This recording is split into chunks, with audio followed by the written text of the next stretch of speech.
তো একটি প্রশ্ন আপনাদের দুজনকেই করতে চাই। আমি প্রথমে আপনাদের কাছে যাব, তারপর আমরা সাবির ভাইয়ের কাছে মন্তব্য শুনবো। সাবির ভাই, আসলে আমরা দেখতে পাচ্ছি যে একটি সাক্ষাৎকার সামনে আসার পরে, অর্থাৎ সাবেক প্রধানমন্ত্রী শেখ হাসিনা রয়টার্সকে একটি সাক্ষাৎকার দিয়েছেন এবং সেই সাক্ষাৎকারের উপর ভিত্তি করে একটি রিপোর্ট ছাপা হয়েছে। সেই রিপোর্টে তিনি বলেছেন যে তিনি ডিসেম্বরে বাংলাদেশে ফেরত আসতে চান। আমার প্রশ্ন সেখানে না, আমার প্রশ্ন হচ্ছে শেখ হাসিনা বাংলাদেশ থেকে 5 আগস্ট 2024 ভারতে চলে গেছেন বলে আমরা শুনেছি। তিনি সাংবাদিকদের সামনাসামনি সাক্ষাৎকার দিচ্ছেন না কেন, বা সাংবাদিকরা তার সাক্ষাৎকার সামনাসামনি নিচ্ছেন না কেন? অন্তত টেলিফোনে নিয়ে তার গলার আওয়াজ আমরা কেন শুনতে পাচ্ছি না? গত 2 বছরে তার কোনো ছবি আমরা কেন দেখতে পাই নাই? তিনি কেন প্রেস কনফারেন্স করতেছেন না, প্রেসের সামনে আসতেছেন না? আমার একটা হাইপোথিসিস আছে। হাইপোথিসিসটা হচ্ছে যে তিনি ভারতে বন্দী অবস্থায় আছেন। আপনাদের কথা আমরা একটু শুনতে চাই যে আসলে শেখ হাসিনা কেন একজন সাংবাদিককে বা কোনো সাংবাদিককে সামনাসামনি ইন্টারভিউ দিচ্ছেন না?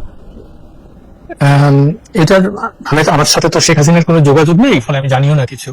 তবে যেটা অনুমান করি সেটা হচ্ছে যে তিনি একটা ভারত সরকারের অতিথি হিসেবে সেখানে গেছেন, ফলে তার পক্ষে নিজের থেকে কোনো ডিসিশন নেওয়া মনে হয় না এটা তার পক্ষে সম্ভব আর কি। ফলে তাদের ক্লিয়ারেন্স ছাড়া উনি তার সাথে কথা বলতে পারবেন না, বা তারাই বলে দেবে যে কার সাথে কথা বলবে।